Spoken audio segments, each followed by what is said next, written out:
Hello everyone and welcome to Tell Me About Gaming. Sit back, relax, and open up those ears because today we're going to be talking about my personal top 10 hardest indie games of all time. Let's get into it. So just a quick reminder to please keep in mind that all of these games are personal opinion. You may not agree, and if you do not, that is completely fine. Make sure to let me know in the comments below what games you think I missed. Also, the games on this list are not in any particular order, so I'm not trying to say that one is harder than the other. They're simply just in whatever order I decide to record them in. So with that being said, let's actually start talking about the games.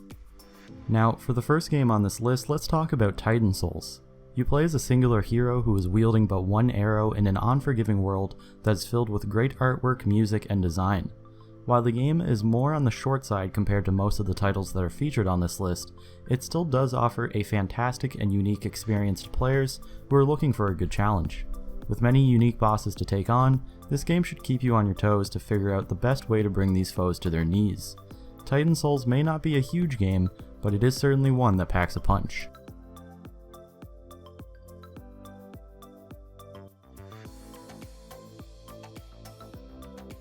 So next up, let's talk about Trials Fusion. The Trials series has always been notorious for being fun yet difficult, and Trials Fusion kept that same formula intact. It simply added more to play and more challenges to overcome.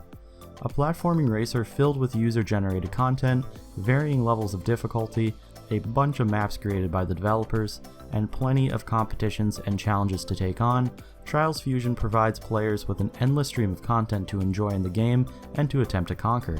With that being said, however, if you're playing it on PC, be sure to have a controller.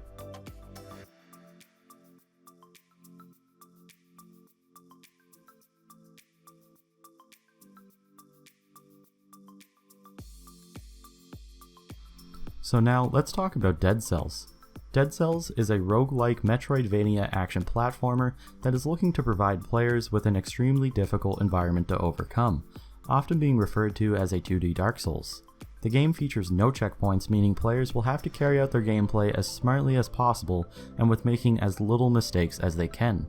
During this rage-inducing adventure, however, players can still enjoy an amazing art style, some fantastic music, and greatly designed gameplay and exploration.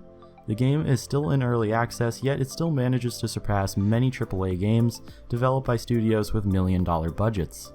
Dead Cells really is a work of art, and it is certainly worth checking out.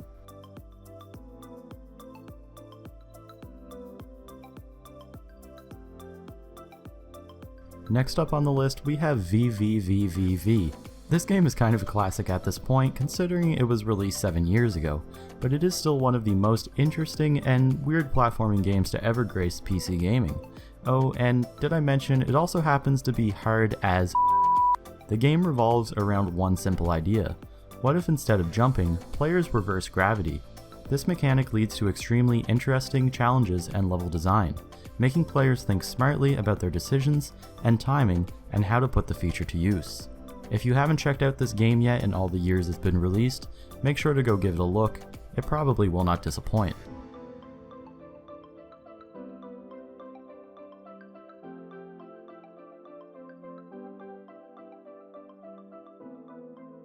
Now, for this spot on the list, I'm going to combine two games into one, and those games are Hotline Miami 1 and 2.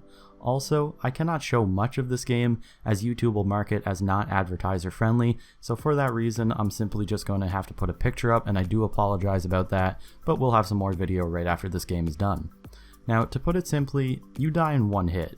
Yep, you heard me right, one hit. Hotline Miami boasts extremely challenging gameplay, and it has become quite well known for it.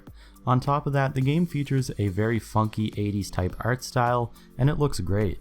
It is a very fast-paced game, and it requires quick thinking, and of course, be prepared to play the same level over and over again because of the difficulty, but hey, at least you're going to look great doing it with this amazing art style. The Binding of Isaac is referred to by some people as one of the best games of all time.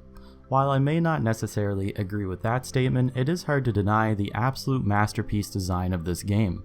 Whether it's the art, environments, music, gameplay, settings, or of course the difficulty, this game just has so much to offer. In addition to all that, the game also has random generation, meaning you can really sink as many hours into this title as your heart desires. But once again, get ready to get absolutely destroyed along the way.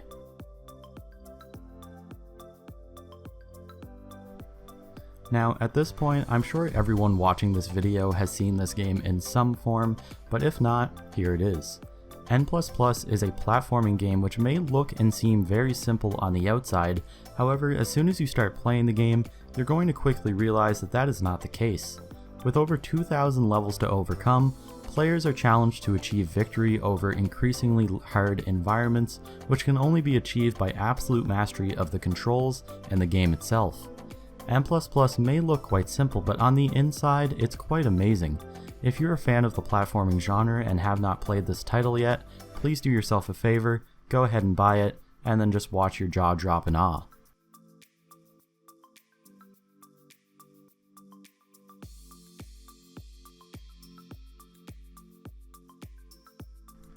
The End is Nigh is one of my personal favorite games on this list.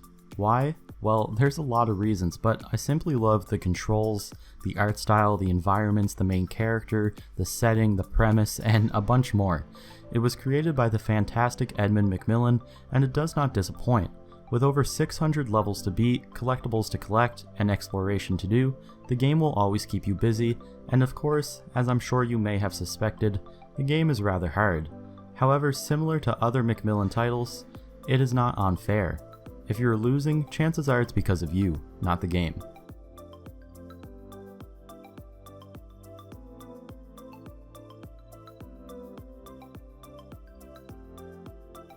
Speaking of Edmund McMillen, we cannot make this list without mentioning Super Meat Boy, the classic platformer that really cemented its foot in the platforming genre and in gaming as a whole as a big hitter. The game rose to fame back in the day not only because of its notorious difficulty, but also because how it managed to be very hard yet very fun at the same time.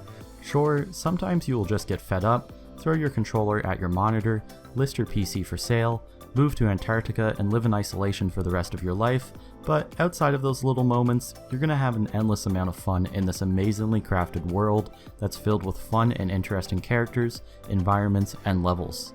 There's a reason that 3 of Edmund's games have been on this list, and that reason is because they're really good.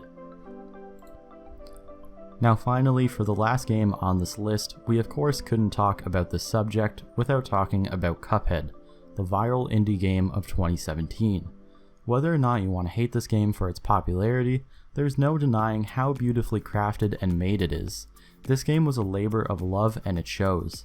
With that being said, it's not all rainbows and sunshines because Cuphead may look innocent, nice, and welcoming, but on the inside, it's a monster waiting to rip your soul from your body and crush it in front of you. I'm not going to spend too much time discussing this title, as I'm sure many of you have already seen, heard, and played it a million times by now, so I'll just end with this.